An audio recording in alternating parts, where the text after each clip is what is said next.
I'm actually in the middle of editing another episode, but honestly, I couldn't sit on this one. I just got back from Captain America Civil War, and I've been fortunate to see a lot of very good films so far this year. I've seen Oscar winners, I've seen BAFTA winners, I've seen critically acclaimed films up the yin yang. This is the best film I've seen all year. On the roof! Hey everyone. I know it may surprise people when I say that this is the best film I've seen in 2016 so far, because I've seen The Revenant, I've seen The Hateful Eight, I've seen High Rise, I've seen The Danish Girl. One reason I feel so strongly about this film is because it covers a lot of the bases. It's humorous in parts, the action scenes are excellent, and the thing I appreciate most about Civil War was the fact that it doesn't treat its audience like they're idiots. There's a lot there that, you could say, take your kids along to it, they'll have a good time because it's a very entertaining superhero film. That's fine. But in the same sort of vein as Pixar films, there's also a lot there for adult audiences to chew on. This is quite a mature film in some ways. And I think the idea of maturity in superhero films has got a little muddied in recent times. I do have to say, I haven't seen Man of Steel, I haven't seen Batman Superman. But what I can tell from what other people have said is that those films kind of seem to consider maturity to mean violence, dark, gritty. When I say that Civil War is mature, it's in the fact that it discusses issues, it introduces themes, and it doesn't flinch from that. There is a huge number of moral quandaries in this film. There's things about the fact that Captain America does a lot to protect Bucky because of their long-standing friendship, and obviously the fact that all of the awful things that the Winter Soldier has done over the century is because of Hydra and not because of an inherent fault in himself. There's Tony Stark's guilt over all the lives that have been cost since he became Iron Man. There is very central themes around sort of the Black Widow's road to redemption and things like that. The Vision trying to figure out who he is. And it doesn't dumb it down. It doesn't water any of that down. But at the same time, it manages to perfectly marry that to a very, very entertaining action film. It builds on a lot of what we saw with Winter Soldier, which was a film I like to think of as kind of being like a Bourne film, just if Jason Bourne wore tights. This film follows a similar vein, but it expands it obviously to include the rest of the characters from the MCU. And it does it in a really decisive way. I was so impressed with this film. One thing I really appreciated was the fact that despite it taking the central premise of the Marvel Comics event from several years ago, it didn't fumble it like that comic did. It's a very interesting idea, but the problem with the book was it got too top-heavy and too overblown. Whereas this one really narrows the focus. It keeps it all on the Avengers themselves rather than introducing everyone from all sides. In the comic event, a team of lesser-known superheroes basically screw up and lots of civilians die. And that leads to a proposed Superhero Registration Act. And that's where the comic book version of the Civil War kicks off, because obviously Tony Stark's side are very pro-registration and Captain America takes the anti-stance. This film keeps that to a point. It comes up with something called the Sokovia Accords, which is basically a UN version of the registration, in as it's designed to give a lot of government oversight to the activities of the Avengers, and so the central conflict between Stark and Captain America is the same. Captain America feels that, while safeguards could aid in what they're trying to do, ultimately there are too many agendas which could ultimately cripple them. And the Winter Soldier the film is a good example of that, with Hydra seeping into S.H.I.E.L.D.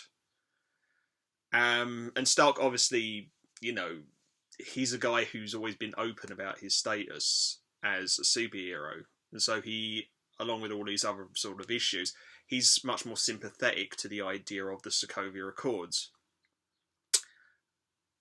The divide of characters works quite nicely. I think they got the team mixes right. Obviously, Falcon was always going to go with Captain America. War Machine was always going to go with Tony Stark. Black Widow, she wavers. Initially, she's very strongly in favour of the Accords, and even towards the end, she does, she does start to lose her faith in it. But at the same time, she sort of, well, I suppose it's classic Romanov. She sort of straddles the line. In fact, Tony Stark actually basically accuses her of being a double agent at one point. Bucky is great. They've really, really improved on the character of the Winter Soldier. He's far more dynamic. Not that he was a bad character in the Winter Soldier film itself, it's just now that they've really sort of moved some character development into it. The introduction of the Black Panther was cool because, although technically he's on the registration Accord side of things, ultimately he's out for himself. He's trying to avenge the death of his father. And then the other character I'm glad to see back was Scott Lang, Ant-Man, played by Paul Rudd. I love the Ant-Man film. It's one of the better ones in the MCU. I know Stephen Hurst is probably watching this and he's about to explode, but that's just evidence that smart people who know a lot about film can be spectacularly wrong.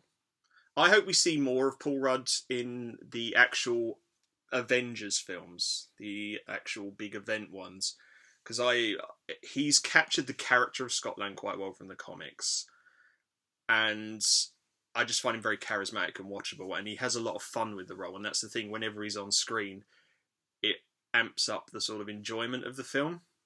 They bring in Spider-Man. You've obviously, if you know vaguely anything about this film, you've probably seen screen caps of it that have been doing the rounds online. I think the actor's name is Tom Holland. The scene in which he's introduced is an example of one of the few things that really made me feel awkward about this film. He's basically sort of shoehorned in with a scene where Tony Stark goes to Queens and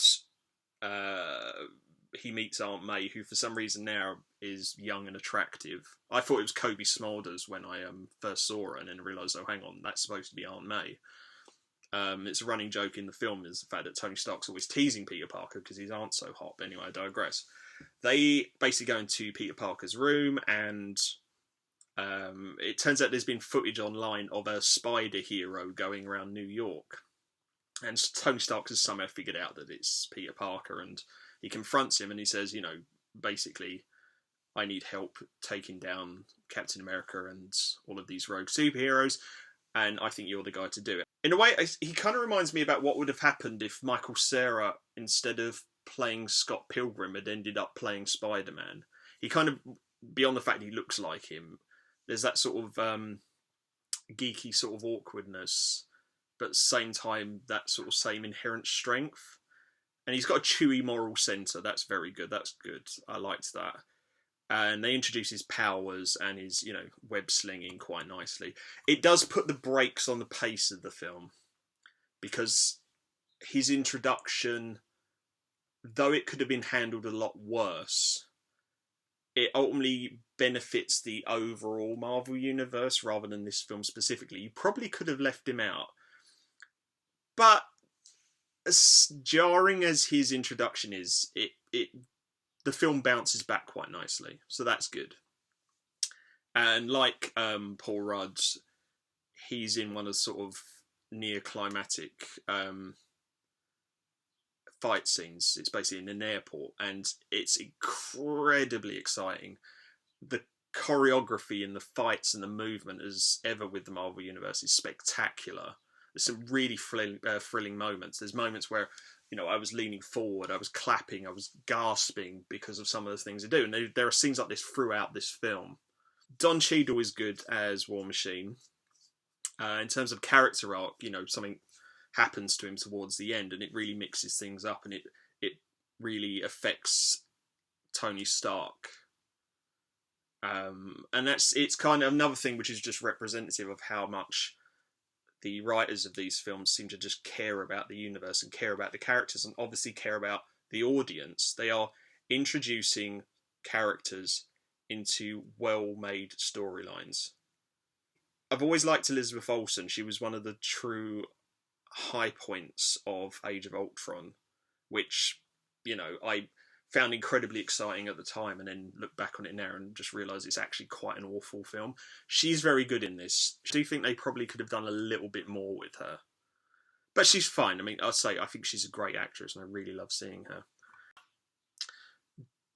Daniel Bruhl is the antagonist in this. He's one of those actors, his presence in a film instantly raises the quality of it. He's an astonishing actor, and he's so good in this.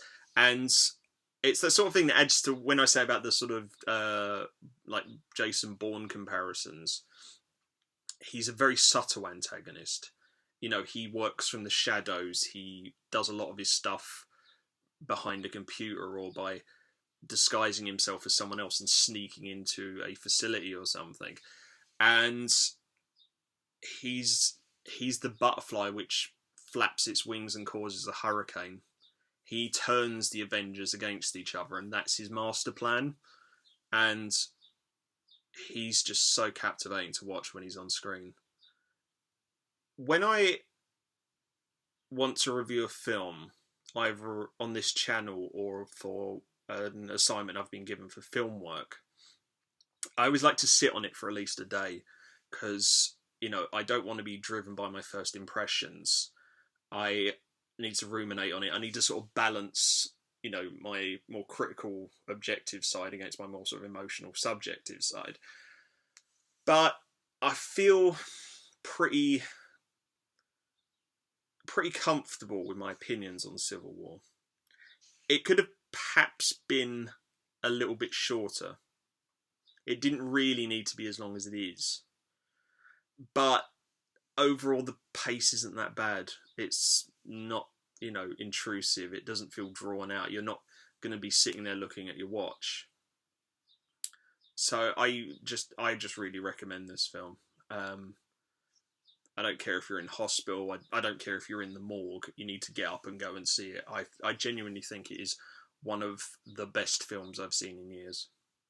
Yeah, okay, so this video was a bit choppy because, as I say, it's a first impressions one.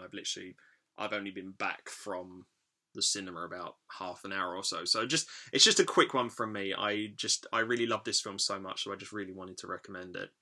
And so with that in mind, have a good one.